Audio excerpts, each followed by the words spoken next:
Olá, pessoal! Essa semana temos dados importantes na economia americana: inflação e vendas do varejo. Isso pesa um pouquinho e a gente tem que acompanhar. Além disso, temos alguns pontos importantes, como a inflação também brasileira e também um ponto que a gente gosta de evitar, mas foi muito chamativo, a queda de popularidade do governo federal aqui no Brasil, que impulsionou a Bolsa. Meu nome é Fernando Franklin e aqui discutimos as informações mais relevantes no nosso resumo semanal de notícias.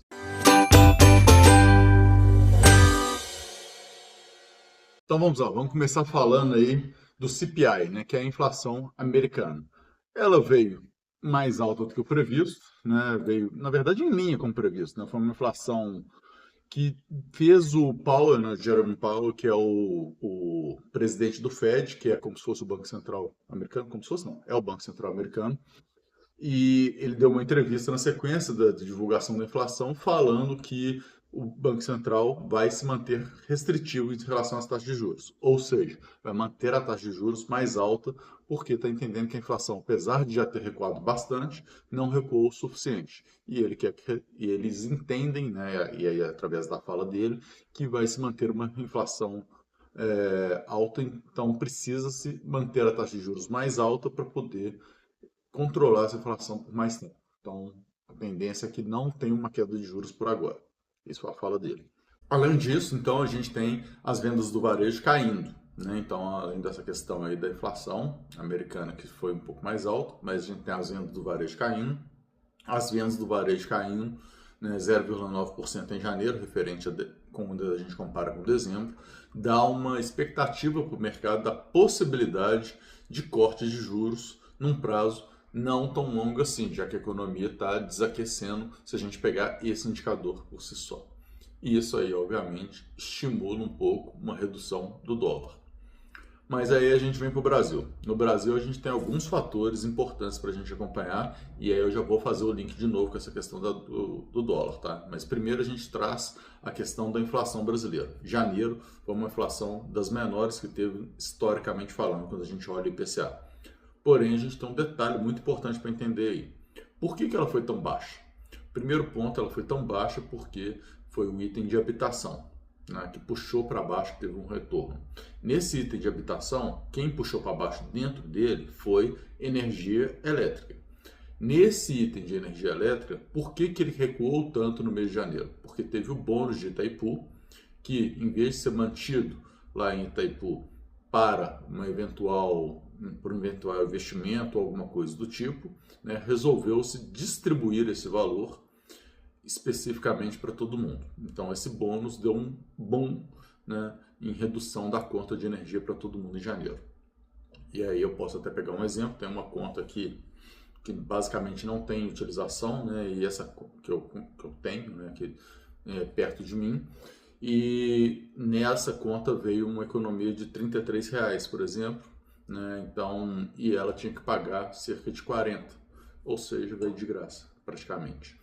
Uma redução muito significativa, mostrando aí o impacto que é o bônus para muita gente, até porque muita gente utiliza a tarifa mínima, né? Então, isso baixa a inflação significativamente por conta de um bônus. Esse bônus de Itaipu já foi usado 2 vezes, né, na história, ambas durante o governo atual, 2023 e agora 2025. Vamos entender aí como é que isso fica e o impacto disso. O fato é que provavelmente ele não vai conseguir ser usado o tempo inteiro, então a gente vai acabar tendo uma volta do aumento da inflação e talvez até de uma forma mais pesada agora no mês de fevereiro, tá? Vamos entender isso aí.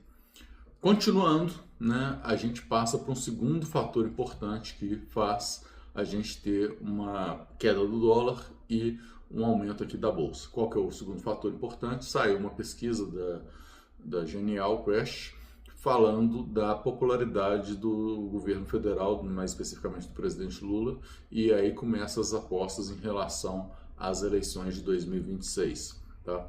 A popularidade caiu, está no menor patamar existente, a aprovação dele está em 24%, e isso faz com que o mercado, de uma forma geral, comece a acreditar na possibilidade de uma troca de governo. Considerando que o mercado não está achando positivo a estrutura fiscal que está sendo apresentada, então os dados da economia, isso torna uma possibilidade de que lá na frente as coisas melhorem se trocar o governo, seja mantendo, né, o governo petista, mas com outro presidente, ou até mesmo uma questão aí de forçar alguma troca de ministro que possa dar algum impacto na economia de uma maneira um pouco mais rápida. Então são cenários que podem acontecer aí que o mercado começa a precificar isso. Mas a gente então entra no resultado disso tudo. Qual foi o resultado disso tudo? A gente teve a bolsa disparando, a bolsa subiu essa semana 2,89% e o dólar despencou para 5,69. A queda do dólar, que é bem significativa aí nesse ponto, né? Ele fechou agora nesse 5,69, é o menor patamar desde novembro. Desde novembro que esse é o menor patamar. Patamar muito alto, 5,69, mas é o menor patamar desde novembro. E aí entra um ponto importante que a gente fala muito com as pessoas. Elas vão guardando para poder fazer operação de câmbio, tentando achar, vai subir, vai subir, vai subir. De repente sai alguma coisa e acaba talvez perdendo muito, né? Então achando que o dinheiro pode colocar lá a qualquer momento lá fora também. E aí quem colocou a R$6 está levando muito forte, né? Então... Mas, seguindo, com tudo isso aí, a gente teve então Petrobras disparando, a gente teve também a alta da Vale, e principalmente porque o dólar cai, Petrobras ajuda bastante, e Vale porque também está se recuperando de alguma forma ou de outra, e teve uma fala do governo federal que diz que se depender do governo federal, a Vale volta a ser uma das maiores mineradoras, mostrando que voltou-se a ter um certo tipo de alinhamento, né? Claro que isso também me gera um pouco de preocupação, porque não deveria depender do governo federal. O governo federal, no caso da Vale especificamente, nesse momento, não deveria apenas atrapalhar, né? Não tem absolutamente mais nada para poder impactar, uma vez que a gente está falando de uma empresa que é privada, então não deveria ter impactos diretos de uma política do governo, tá? Mas enfim, tirando esse ponto, o importante foi isso, foi uma semana que a gente teve esse tipo de movimentação, e isso realmente a gente vai ter que acompanhar, porque foram as notícias que saíram muito no final da semana, e o mercado sempre digere as notícias ao longo do tempo. Então vamos ver como que vai acompanhar na próxima semana, mas essas foram as expectativas criadas e a gente tem que dar um confirmado de informação.